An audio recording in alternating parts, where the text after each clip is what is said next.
Hello everyone, greetings from me. I'm Divya Lakshmi, and today we are going to see a poetry written by Edwin Muir titled The Castle. And this particular poetry comes under your first unit.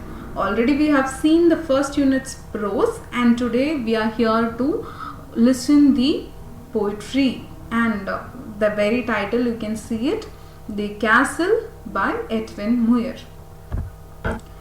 So let's see who is Edwin Muir. Edwin Muir belongs to the period 1887 to 1959, and he is a Scottish poet, novelist, translator and a critic. Okay, and let's see how he has written this poem as. He has written this poem as a monologue. Okay, so don't go ahead and go through the whole text, just look into the highlighted words alone. Monologue, single character, express thoughts and ideas. So monologue means it's a kind of literary device. Okay, it is used as a kind of single character's presentation just to express their thoughts and ideas. That's it. ஒரு monologue அப்படிங்கிறது பார்த்தீங்கன்னா ஒரு கவிதையில் often authors use பண்ணுற ஒரு device. அந்த ஒரு character explain பண்ணுற மாதிரியோ அவங்களோட தாட்ஸ் அண்ட் ஐடியாஸை எக்ஸ்பிளைன் பண்ணுற மாதிரி சொல்கிறது தான் monologue. For example, Julius Caesar கதையில் மார்க் ஆண்டனி அண்ட் ப்ரூட்டஸ்னுடைய oration is an great example of monologue. அவங்க வந்துட்டு அவங்களோட speech very lengthy and they will express all their thoughts in their speech. So that is an example of monologue. So today இன்னைக்கு நம்ம poetry எந்த ஒரு லெசனாக இருந்தாலும் I strongly believe in first knowing the outline and then going ahead with the context will make us understand better. Okay, so now we are going to see the outline of the story, and in the particular poetry he has brought a small story of betrayal, and then he in the story, in the whole story சொல்றது பாத்தீங்கன்னா ஒரு soldier, and here is the gist of the poetry. I'm going to read it down. The highlighted words are the important words of that particular point. Okay, so here the castle tells the story of an unspecified battle. In the battle ne sollama, there is no specification about the battle, but there is an explanation about what had happened in that battle. Okay, that's what the first point expresses, and let's go with the second point. The second point is the speaker is the one of the several men lodged in a seemingly safe castle. ஒரு safe கேசலில் அவரும் ஒரு soldier, which mean there are several other men who were there in the castle. Okay, the third point, they have plenty of arms and food and ales nearby. அவங்களுக்கு தேவையான அளவு, தேவைக்கு அதிகமாகவே they have arms. Here arms means strength, the number of soldiers, and food. அவங்களுக்கு தேவைக்கு அதிகமாகவே சோல்ஜர்ஸும் இருக்காங்க, ஃபுட்டும் இருக்குது. And then there is their ales, in the sense friends, friendly nations னு சொல்லலாம். ஸோ அவங்களுக்கு வந்துட்டு ஒரு எனிமி வந்திருக்காங்க அப்படின்னா அந்த எனிமி வந்திருக்காங்கங்கிற ஒரு பயமே இல்லாமல் they were very happy. Why? Because they had enough arms, அவங்களுக்கு enough strength இருக்குது, and தேவைக்கு அளவான food இருக்குது, and அதே போல் அவங்களோட ஃப்ரெண்ட்லி கண்ட்ரிஸ் பக்கத்தில் இருக்காங்க. So what ever if something trouble comes inside their nation, immediately the ale countries will come and save them. Okay, let's go ahead with the fourth point. The castle gates are strong. அதாவது அவங்க கேசலோட gate பார்த்தீங்கன்னா it's very strong and it has the thick walls. Okay, high, thick and smooth walls. வால் ஹையாக இருந்தாலும் நம்மளால claim பண்ண முடியாது, திக்காக இருந்தாலும் அதை உடைக்க முடியாது, அண்ட் ஸ்மூத்தாக இருந்துச்சுன்னா we cannot climb using our legs. So that is what the author is also saying it. And இதெல்லாம் இருக்கும்போது why we have to fear as a soldier?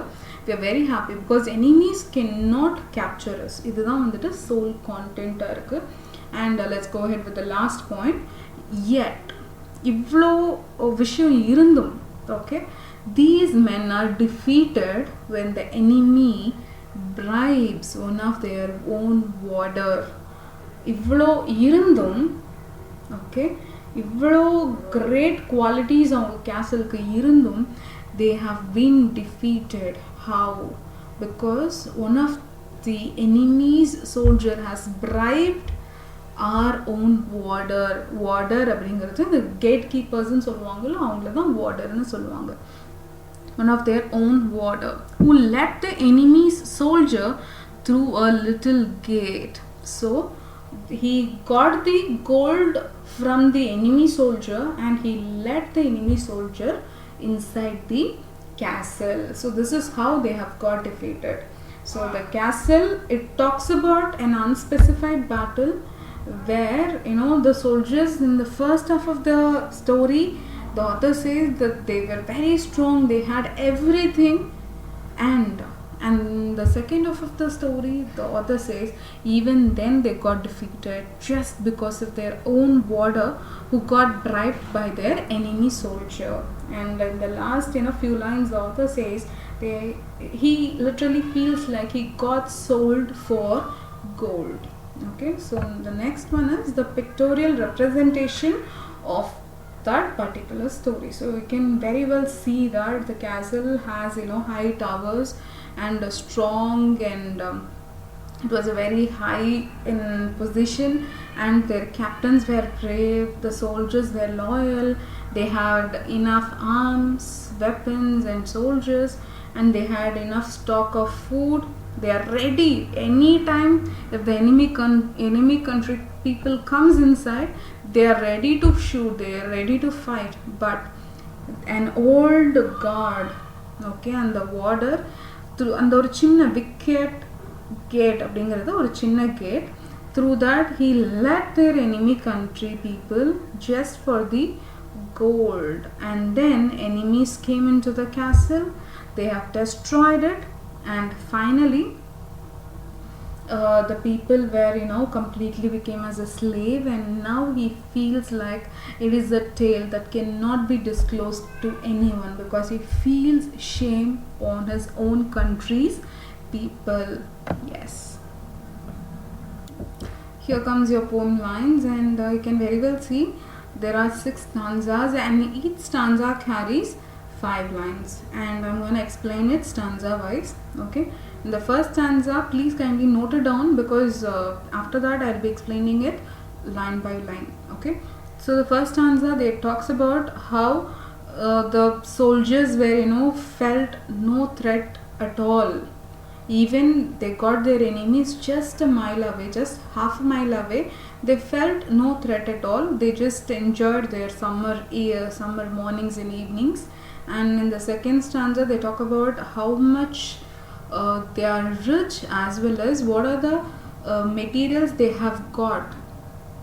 They have got no necessity to move out from their castle. That is what explained in the second stanza. And in the third stanza, they talk about their compound walls, the strength of their gate and the strength of the wall. And then next one, the fourth stanza, it talks about that even the enemy is trying to bribe us, what they will give us, because we are the perfect set of soldiers. And in the last 2 lines of the fourth stanza, the author says, but even then we got a disloyal warder with us, and he had let all of us down by getting bribe from the enemy soldier. He had opened the wicket gate for an enemy soldier. And in the 5th stanza, slowly he talks about how in the 3rd stanza he talked about what are the greatest qualities their gate and walls had. All has been completely destroyed in the 5th stanza. He talks about how their famous citadel was got overthrown. And in the last stanza, he talks about that if the army is fighting against another army, they can easily win, but here the fight was not with the army but with the gold. So what they felt is they felt like they couldn't do anything else except getting sold. He literally felt that the country was sold for money, the country was sold for gold, because the Wizened Warder had let the arms, the soldiers, enemy soldiers inside just by getting the gold. Yes, it's the stanza wise explanation. And now let me read it and explain it once again. You might find it even understandable. The very first stanza. All through that summer at ease we lay, and daily from the turret wall we watched the mowers in the hay, and the enemy half a mile away, they seemed no threat to us at all. Okay, he says you can always, I'm gonna give you a small idea. Whenever you read a poetry, read it from the last line, okay, of that particular stanza. Read it from the last line, so it will be easier to understand that particular stanza's meaning. Okay, so I'm gonna do the same trick here.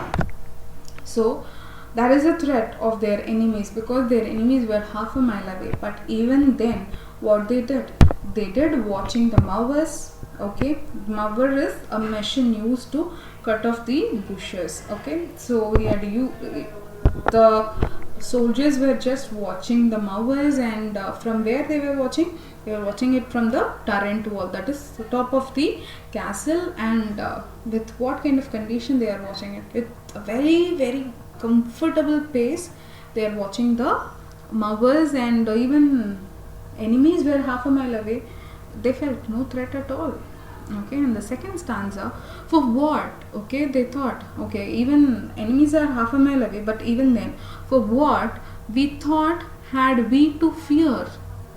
எதுக்காக நாங்க பயப்படணும் அப்படிங்கிற ஒரு கொஸ்டினை author அங்க வைக்கிறாரு. With our arms and provenders load on load, which mean arms, weapons anu சொல்லலாம், soldiers anu சொல்லலாம். Okay, so with their arms and provender na உணவு கிடங்குன்னு சொல்லுவாங்க, the place where we used to save the food items. So they had it load on load, enough, போதுங்கிறத விட அதிகமாகவே they have got arms as well as the provender. And now even additionally they have got their towering battlements na side walls ன்னு சொல்லுவாங்க. Okay, that castle side walls were towering means getting constructed higher and higher, tier on tier, which mean ஒரு செங்கலுக்கு மேல இன்னொரு செங்கல், high on high. Okay, and the next line, and friendly ales, the friendly countries are just near, anytime they will reach us if something is gonna happen wrong. Okay, so that's the second stanza. Let me go to the third stanza. Our gates were strong, our walls were thick, so smooth and high no man could win a foothold there, no clever trick could take us dead or quick, only a bird could have got in. Which mean here, as I said, they are talking about the they are praising their castle's wall. They have a very strong and strong gate. Their walls were thick, it was smooth and high, no man could win their castle. Okay, no clever trick can be made. The enemies cannot take them as a dead person or even a alive person. அந்த மாதிரி ஒரு கன்ஸ்ட்ரக்ஷன்ல அந்த கேசல் இருக்குங்கிறாங்க. and only a bird could enter into their castle. so அவ்வளோ உயரமாகவும் இருக்குன்னு சொல்றாங்க. let's go ahead with the fourth stanza. The fourth stanza, he says, so what could they offer us for bait? Bait is bribe. Okay, எது அவங்க எனக்கு bribe எது கொடுக்க போறாங்க? Because our captain was brave and we were true. There was a little private gate, a little wicket gate. The Wizened Warder led them through. So he says our captain was strong and we were true. No one can do anything. But one day a little private gate was opened by the Wizened Warder. Wizened Warder in the sense, the one, Wizened means the one who has bad thoughts. So warder அப்படிங்கிறது the gatekeeper. Okay, one day that wizened warder led the enemies through that wicked gate. Wicked அப்படின்னா tricky. Okay, they have led the enemy soldiers through that tricky small gate. Okay, and let's go ahead with the fifth stanza. Oh, then a maze of tunneled stone grew thin and treacherous as air. The cause was lost without a groan, the famous citadel overthrown, and all that secret galleries bare. Which mean, oh, then our maze, our more praiseworthy castle was lost. It has grew thin. It was strong before, you can very well see in the third stanza la and the wall evlo strong, evlo thickness சொல்லிருப்பாங்க, evlo யாருமே win பண்ண முடியாத ஒரு castle gate and walls இருந்துச்சு. ஆனா அந்த fifth stanza la it has grew thin like a treacherous air. அதாவது யாருமே பார்க்க முடியாத ஒரு அளவுக்கான ஒரு ஏர் மாதிரி, ஒரு காத்து மாதிரி அது தொலைஞ்சு போச்சு அப்படின்னு சொல்றாங்க. The cause was lost. The cause is to save the country, save the castle that was lost without a groan. Groan-na opparinu சொல்லுவாங்க. Okay, without sobbing, it has just got lost. And the famous citadel was overthrown. Famous citadel is the castle, was overthrown, was got defeated by the enemy soldiers, and all the secret galleries were bare. எல்லா விதமான சீக்ரெட்ஸும் எங்கள் நாட்டிலேருந்து அந்த நாட்டுக்கு போயிடுச்சு அப்படிங்கிறாங்க. And இந்த sixth stanza, how can this a shameful tale be told? இந்த மாதிரி ஒரு கதையை நான் எப்படி மற்றவங்க கிட்ட சொல்லுவேன்? ஒரு துரோகம், ஒரு this is a disloyal story. How can I share it with others? Okay, so he said, I will maintain it until my death. We could do nothing being sold. Our only enemy was cold, and we had no arms to fight it with. எங்களோட ஒரே ஒரு enemy யாருன்னா, that is the gold, no one else, because all we could feel was just being sold, just because of that material, and the water and the goldக்காக gold வாங்கிட்டு அந்த நாட்டை வித்துட்டாரு. So we feel like we have got sold for, as I said, they have just felt like they have got sold for the gold. Okay, so that's the explanation of the poetry, and I really believe that you people might have understood the poem. And let's see a few poetic devices what the author have used in the poetry. These are the 5 poetic devices that the author have used in the poem. The first is the alliteration, metaphor, personification, simile, and interrogation. Kindly do it as a homework, as self-work. Okay, let me explain what is alliteration. Alliteration is the initial consonant sounds, and then metaphor, comparison without as or like. Personification is giving human attributes to the non-living thing, and simile, comparison again but with as and like. And interrogation is a question. Okay, so that's all for the day. I believe you people understood the poem, and we'll meet you in the next class. Till then, tata, bye bye, see you.